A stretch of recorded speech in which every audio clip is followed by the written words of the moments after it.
and welcome back to Sunny Live Trend. Thank you so much, guys, for tuning in. I'm back again with the Mzansi Reality TV show or real novela. Guys, after the previous episode, yothando nesithembu. Yay! Laphana ke ey'nkundleni zokuxhumana uyabona ukuthi imbono yabantu kuyaphithizela after ke i-conversation umayeni abe nayo ke nobaba ke uMusa Mseleku. Yo guys, I don't know which side I'm on, but ngokubuka kwami izinto, I feel like umayeni uright,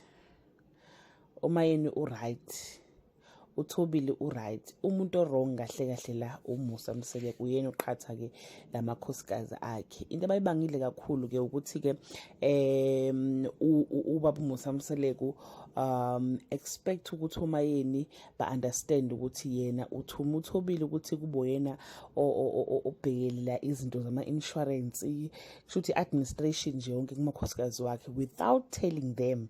And bona into yabo ithi-ke thina phela asishadanga-ke uThobile asizozwa ngaye, and ubaba uMusa Mseleku akazange akhulume nabo, but babona ngoba nakho uThobile sibasendela ama-message base bengamphenduli bese kuba inkinga kuMusa Mseleku. Uthi yena uzama ukusebenza noma ke ukulungisa izinto ngendlela ke e-right, kodwa I feel like ugibeza uThobile emakhanda omayeni ngoba uThobile yena unayo imali uyayisebenzela. Into engayi-understand kahle ukuthi ke uThobile lezi zinto azenzayo noma kona lokhu ukuthi she's handling izinto ama-insurance uzenza ngemali yakhe noma uzenza ngemali ke kaMusa Mseleku, like usebenza njengo-admin kulamakhosikazi or ini. But nje i-advice nje bethu uThobile angayibona le message ukuthi akaphuma phele ey'ntweni ey'thinta amakhosikazi kaMseleku, uMseleku ayihandlishele isithembu sakhe, uThobile nabo unkosikazi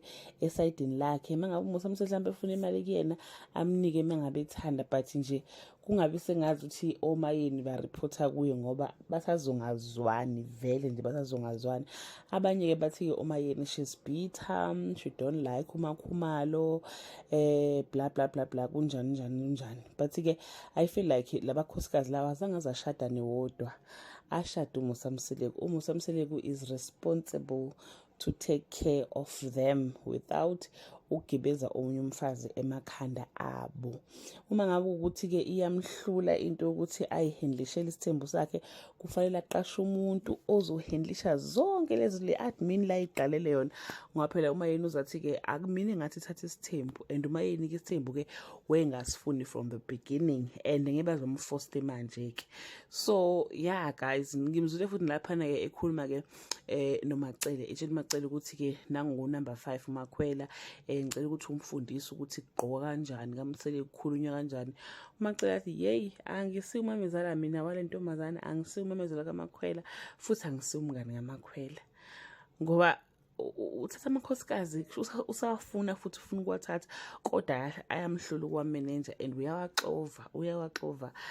Yo, hayi shem, ku-serious shem, but nje i-relationship kaMusa Mseleku kanye nomayeni it's lack i-respect. Engazi-ke noma-ke ilekhiswa indlela uMseleku enze ngakhona izinto yini, kodwa nje uma bekhuluma nje uyabona nje ukuthi yazini umayeni akanandaba. Okwamanje umayeni ukubo, uhleli kubo nefamily yakhe, uthi nje yena uright esekhaya kubo, and ayikho uMusa Mseleku into angayisho kuye, nanokuthi kakhuma mezala-ke omunye udonsa ubheka le, omunye udonsa ubheka le, but still usabafuna labafazi. Nkosi yami, angazi ukuthi uma wakho ekade ethe ababe bangaki azibe ngaki iy'ngane, but yo, I feel too much for him. I'm not sure guys if nimbonile yini, but like on the kuma-diary session akhe ubaba Musa Mseleku uyambona ukuthi akekho right. Yabo ihlo lelinye laka left uyalibona ukuthi blinker somehow, of which I think maybe it was the time kuthiwa ngathi ubekade eshawe i-stroke yini, but labafazi bazomphambanisa ikhanda.